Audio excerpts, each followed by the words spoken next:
कृष्णाय वासुदेवाय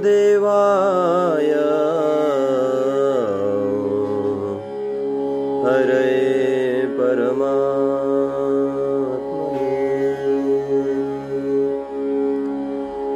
प्रणतः क्लेशनाशाय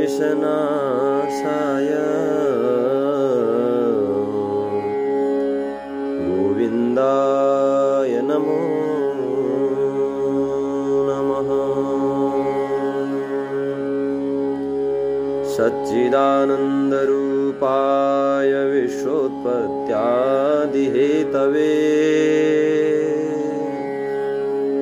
तापत्रय विनाशाय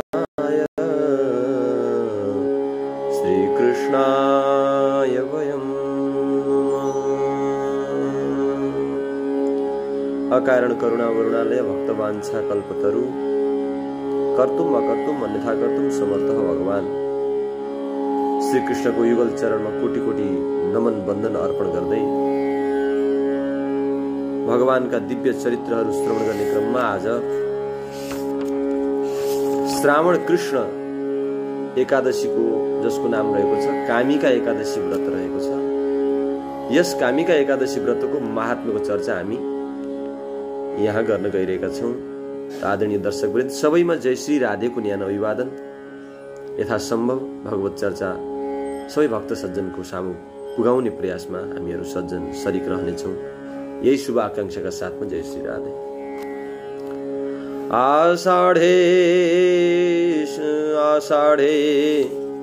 आषाढ शुक्ल पक्षे तु यद्देव शयन व्रतम्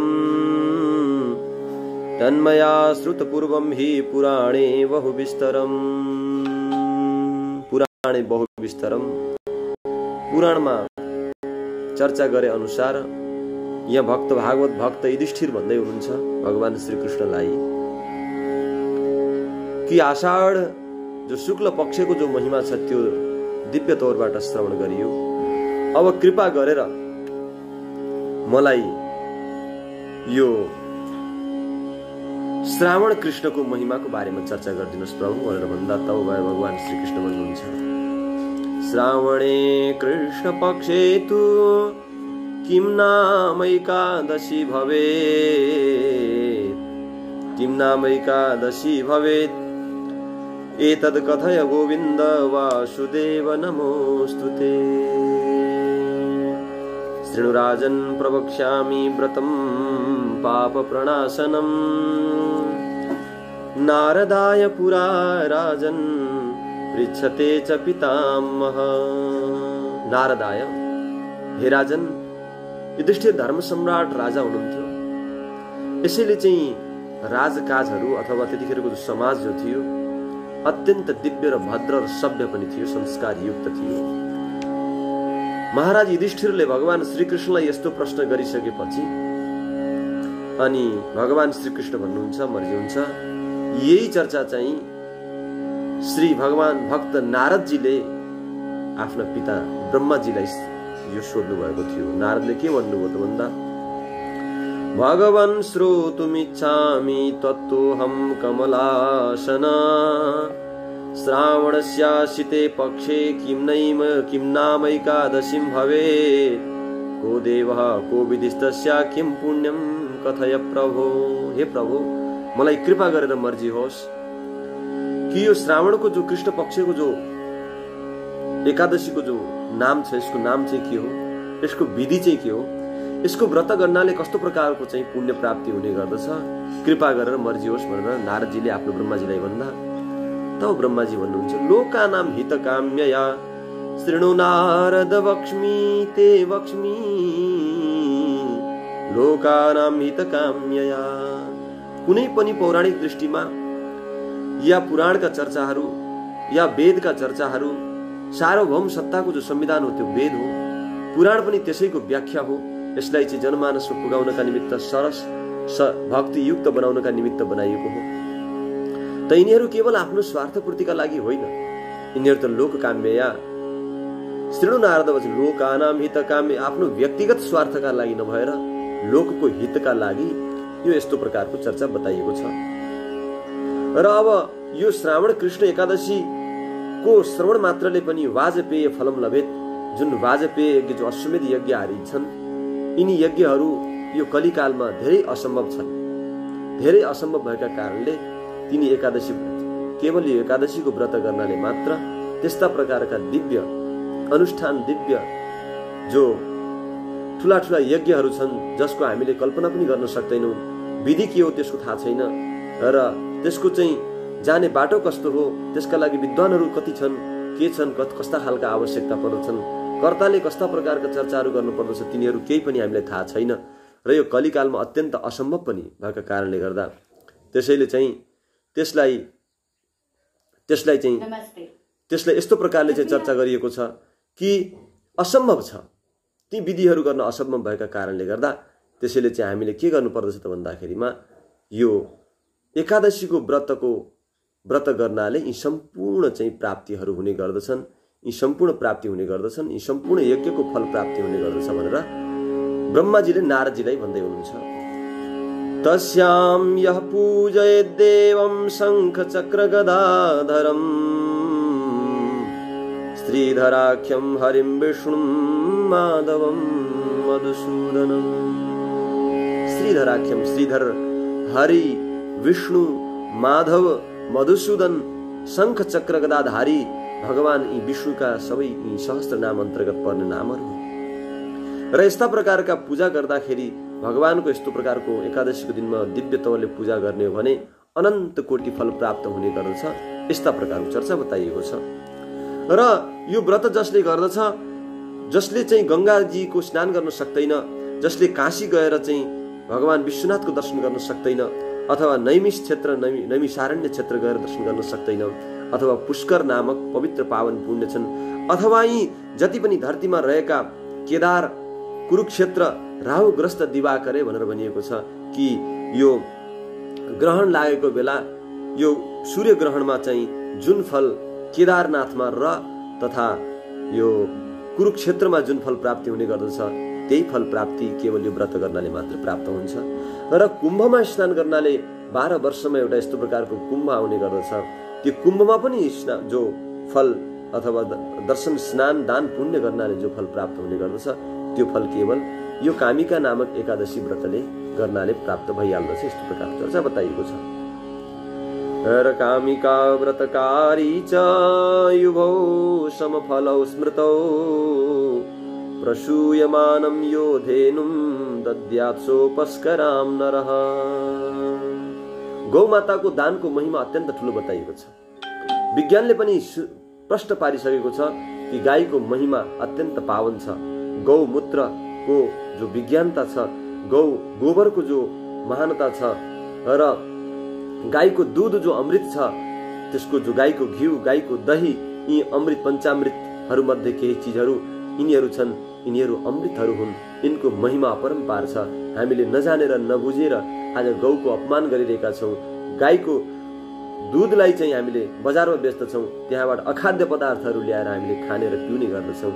यो चाहिँ हामीले समाजबाट चाहिँ टाढा गर्नुपर्दछ। यसैले चाहिँ जसले चाहिँ खानमा अथवा आफूले अवगान गर्नमा, उनको पूजन गर्नमा जस्तो प्रकारको पुण्य छ, यस्तै प्रकारले त्यो पुण्य दान गर्नमा पनि अत्यन्त ठुलो महत्त्व बताइएको छ। गौदानको महिमा कुनै पनि चिजमा, कुनै पनि अनुष्ठानमा, कुनै पनि शुभ कर्मको अन्तमा गौदान गर्यो भने त्यसले अपूर्णतालाई पनि पूर्णता गर्ने यस्तो प्रकारको प्रतीक हाम्रो वैदिक धर्मशास्त्रको चर्चामा यस्ता चर्चाहरू आएका मानिन्छन्। र त्यसमा पनि जसले चाहिँ प्रसुताम गौ भनेर भनिएको छ, जो गाई, जो चाहिँ सबत्सा गाई, बाछो भएको जो गाई छन्, यिनलाई जसले दान गर्दछ त्यो पनि अनन्त गुण फल प्राप्त गर्ने गर्दछ भनेर भनिएको छ। त्यस्तै गर्दा तेनैव पूजिता देवा गन्धर्वो रगपन्नगाः तस्मात् सर्व प्रयत्नेन कामिका दिवसे हरि। कामिका दिवसे हरि, यो कामिका एकादशीको व्रत सबैले सकेसम्म पालना गर्नुपर्दछ। पूजनीयो यथाशक्ति मनुष्यैः पापभीरुभिः संसाराणवमग्नाये पाप पंक समाकुलाः। के भनियो त भन्दा यो संसारमा यथाशक्ति अनुसार, शक्ति नभएको कर्म कहिले पनि गर्नु हुँदैन। कति राम्रो, कति सरल तरिका बताइएको छ। नियममा कति पवित्रता छ हेर्नुहोस्। कसैले चाहिँ आफूमा शक्ति छैन भने तपाईको शक्ति कस्तो प्रकारको छ? मैले 10 किलो उठाउन सक्छु भने मैले 10 किलो उठाउने हो र मेरो शक्ति र मेरो भावनाले कहाँसम्म पुग्दछ त्यो गर्ने हो। यथाशक्ति भनेको त्यो आफूले सके अनुसारको, यथाशक्ति भनेको आफूले सके अनुसारको धर्म कर्म पुण्य व्रत आदि यस्ता प्रकारको गर्ने हो। र संसारणम मग्नानम संसारणम मग्नानाम मग्नाए पाप पंक समाकुलाः, जो संसार रूपी जो भवसागरमा डुबिसकेका हामीहरू छौं। हामीहरू संसारमा जति चाहिँ सुख भोग गरे तापनि हामी सुखी हुन सक्दैनौं। यसकारणले यस्ता प्रकारका जो संसारमा जरा गाडिएर बसेका हामीहरू छौं। हामीहरू यसबाट पनि हामी अलि टाढा भएर त्यो जैसे जल में कमल का फूल रहे, जलमा पनि कमलको फूल हुने गर्दछ तर त कति पवित्र र कति आनन्दित हुने गर्दछ, जलको कुनै माथि किरण हुँदैन। यस्तै प्रकारले चाहिँ जलमा रहेर पनि जलभन्दा अलग अथवा त्यो कमलका जो पत्रहरू हुने गर्दछन् ती पत्रहरूको माथितिर पानी हुँदैन, कति दिव्य र आनन्द सर एक साइडतर्फ लाग्दछ। यस्तो प्रकारको चर्चा हामीमा हुनुपर्दछ। र तेषाम् उद्धरणार्थाय कामिका व्रत उत्तमम् नातः परतरा काचित् पवित्रा पापहारिणी, पवित्र पापहारिणी यस्तो अति दिव्य आनन्दको व्रत यसभन्दा बाहेक जो संसार रूपी यो भुमरीमा यो भवसागरमा डुबिरहेका छन्। यसकारण यस्ता प्रकारका व्यक्तिहरूलाई उद्धारका निमित्त यो चाहिँ अत्यन्त दिव्य मानिएको छ। एवं नारद जानी स्वयमाह पुरा हरिः अध्यात्म विद्या निरयर यद फलम प्राप्यते नरैः। स्वयं आह पुरा हरिः, भगवान का मुखारविन्दबाट साक्षात प्रकट भएको यो व्रत हो, यताउता होइन। भन्छौं नि हामीले चाहिँ कसले स्मरण गरेको हो? सामान्य एउटा चाहिँ ग्रामको प्रमुख अथवा क्षेत्रको प्रमुख अथवा प्रदेशको प्रमुख अथवा राष्ट्रको नै प्रमुख अथवा अन्तर्राष्ट्रिय स्तरमा जो पनि प्रमुख हुन्छन्, यिनीहरूले पनि कसैलाई स्मरण गर्यो भने कति ठूलो गर्व गर्दछौं भने अखण्ड अखिल ब्रह्माण्डका नायक जो यस्ता भगवानले स्मरण गरेको जो अथवा भनेको जो चर्चा छ, यही चर्चाले हामीले यहाँ गर्न गइरहेका छौं। र अनेक प्रकारका विधिहरू बताइएका छन्। रात्रौ जागरणम कुर्यात, सकियो भने रातमा जागरण गर्नु र भगवानको नाम उच्चारण गर्दै रातमा जागरण गर्नु। र न पश्यमि यमम रौद्रम नैव पश्यति दुर्गतिम, यस प्राणीको जसले चाहिँ यो व्रत धारण गर्दछ, जसले यो व्रत उपासना गर्दछ, यसलाई चाहिँ कुनै पनि प्रकारले अप्ठ्याराहरू र समस्याहरू पर्दैन। र यमम रौद्रम नैव पश्यति, अब यमराजका दूतहरूले पनि उनलाई सताउँदैनन्, यसका यस्तो प्रकारको भनिएको छ। र यसै दिनमा भगवानको त्यो दिव्य स्वरूपमा तुलसीले पूजा अर्चन गरियो, तुलसी दल पूजन गरियो भने एउटा भारी मैले बोक्न सक्ने जो भारी छ यति बराबर सुन चढाएको फल प्राप्त हुने गर्दछ भनेर यहाँ चर्चा बताइएको छ। रत्नमौक्तिक वैडूर्य प्रबालादिभिरर्चितः न तुष्यति तथा विष्णुर तुलसी पूजनाद यथा। सुन चाँदी रत्न मणि माणिक वैदुर्य यस्ता प्रकारका अनेक प्रकारका मणिहरू छन् जसको चाहिँ अत्यन्त धेरै चाहिँ महँगा युक्त यस्ता प्रकारका ती मणिहरू छन्। यिनीहरूको पनि फल प्राप्ति, तिनीहरूले अर्चन गरेको, तिनीहरूले पूजा गरेको चाहिँ पूर्ण फल प्राप्ति यसमा हुने गर्दछ जो भगवानलाई तुलसीको दल अर्पण गर्दछ। तुलसी मञ्जरी भिष्टु पूजितो येन केशवः आजन्म कृत पापस्य तेन सम्मार्जिता लिपिः। स्पष्ट भनिएको छ, जसले जन्मभरि जति पनि पापहरू गरेका छन् भगवानलाई तुलसीको अर्पण गर्नाले सबै पापहरू नासिन्छन्। जब व्रतै गरेन, जब व्रत गरियो भने के हुन्छ त भन्दा एउटा मन शुद्ध पवित्र हुने गर्दछ। मन पवित्र गर्नका लागि यिनीहरू व्रतहरू हुन्। व्रतको ठूलो महत्त्व बताइएको छ। जसरी चाहिँ कुनै कर्म गर्दा, जसरी चाहिँ कुनै हामी सत्कर्म अथवा कुनै कर्म गर्दाखेरि हामीहरू कर्म गर्दै गर्दै जाँदा हामीहरूको शरीर थकित हुने जान्छ। शरीर थकित भएपछि हामीले आरामको महसुसको आवश्यकता पर्दछ। जसरी कुनै फ्याक्ट्रीहरूमा कुनै ठुल्ठुला चाहिँ जति पनि यी ठुला चाहिँ कारखानाहरू हुन्छन् त्यसमा पनि केही समयका लागि ती पाठ पूर्जाहरूलाई विश्राम दिइन्छ। शरीर भनेको विज्ञान हो, यो विज्ञानलाई पनि थोरै समयमा विश्रामका लागि पनि अति आवश्यकता हुने गर्दछन्। त्यस प्रकारले गर्दा यो एक पाक्षिकमा 15 दिनमा एकपटक एकादशी एउटा आउने गर्दछ। त्यो एकादशी एकपटक आएपछि एउटा 15 दिनको एउटा दिन भोको रहेमा कुनै पनि घाटा लाग्नेवाला छैन। किन कतिपयले त ग्यास्ट्रिक छ, बिमारी छ भनेर भन्दछन्। पानी बढी खायो भने अथवा अनेक प्रकारले त्यसमा कुनै समस्या हुँदैन। सकियो भने खाली पेट निराहार रहने, नभयो भने फलहरू अथवा जल दूध ग्रहण गरेर पनि व्रतलाई लिन सकिन्छ। र भनेको जसरी सकियो भगवानको चिन्तन आज विशेष चर्चा हुन त जहिले पनि हामीले भगवानको स्मरण छोड्नु हुँदैन, तर त्यसैको बहानामा कमसेकम आज हामी एकादशी छ भनेर कमसेकम दिव्य तौरबाट हामीले भगवानको पूजा अर्चना सेवालाई विशेष तौरबाट गर्नुपर्ने हुन्छ। या दृष्टा निखिलाग संग समनी स्पृष्टा वपुः पावनी रोगाणाम अभिवन्दिता निरसनी सिक्तान्तकर्त्रासिनी प्रत्यासन्न विदायिनी भगवता कृष्णस्य संरोपिता न्यस्ता तच्चरणे विमुक्ति फलदा तस्यै तुलस्यै नमः। आजको व्रतमा तुलसीको अर्चनका साथसाथै तुलसीको महिमाको बारेमा चर्चा बताइएको छ। या दृष्टा निखिलाग संग समनी, अनेक प्रकारका समस्त पापहरूलाई समाप्त गर्न सक्ने, पवित्र गर्न सक्ने यस्ता प्रकारका रोगहरू सबैलाई चाहिँ पावन गर्न सक्छ। स्पृष्टा वपुः पावनी, स्पर्श गर्यो भने अनेक प्रकारका रोगहरू पनि नासिने। र प्रत्यासन्न विदायिनी भगवतः कृष्णस्य संरोपिता रोगाणाम अभिवन्दिता निरसनी सिक्तात्रत्रासिनी, जसलाई चाहिँ स्मरण गर्नाले यमका दूतहरूले चाहिँ लान सक्दैनन्, जसलाई चाहिँ धारण गर्नाले अनेक प्रकारका चाहिँ पापहरू नाश हुने गर्दछन्। र प्रत्यासन्न विदायिनी भगवतः कृष्णस्य संरोपिता, जसलाई चाहिँ धारण गर्नाले र भगवानको सायुज्य पद प्राप्त हुने गर्दछ। यस्ता प्रकारका चर्चाहरू बताएका। न्यस्ता तच्चरणे विमुक्ति फलदा तस्यै तुलस्यै नमः, यस्ती भगवती तुलसी मातालाई प्रणाम गर्नुपर्दछ। यसैले गलामा तुलसी धारण गर्नुपर्दछ, जलले धारण गर्दछ। कति सन्तहरूले भन्नुभएको छ कि हामी भगवानलाई भोग लगाउँदाखेरि एउटा तुलसीको पत्र अथवा तुलसी मञ्जरी अर्पण गरेर भगवान यसलाई स्वीकार गरिदिनुहोस्। त्वदीयं वस्तु गोविन्द तुभ्यमेव समर्पयेत् गृहाण सुमुखो भूत्वा प्रसीद परमेश्वरः। हजुरले नै दिएको यो अन्न हो, हजुरले नै दिएको यी पात पतिङ्ग्राहरू हुन्। यसैबाट हामीले साग, अनेक प्रकारका फल, अनेक प्रकारका चाहिँ जल, यी सबै थोक हजुरकै हुन्, हजुरले नै बनाएर दिएका हुन्। हजुरका कुराहरू हजुरमा नै अर्पण गर्दछौँ, यसमा के पाप भयो र? हजुरका कुराहरू हजुरले अर्पण गरेर उहाँको भावनायुक्त, किनकि भन्दा हजुरले ग्रहण गर्नुभयो भने हाम्रो मन पवित्र हुन्छ, हामीलाई पनि आनन्दको उजागर हुने गर्दछ। हामी त्यसमा चाहिँ वञ्चित नहौँ। यस्तो प्रकारको भावना लियो भने त्यो त अत्यन्त लाभदायक हुने गर्दछ। आदरणीय दर्शक श्रोतृवृन्द, यसैले चाहिँ नि हामीले भगवती माता तुलसीको पूजन अर्चन गर्नुपर्दछ। दीपम ददाति यो मर्त्यो दिवारात्रौ हरिर्दिने तस्य पुण्यस्य संख्यानं चित्रगुप्तो वेत्तिना।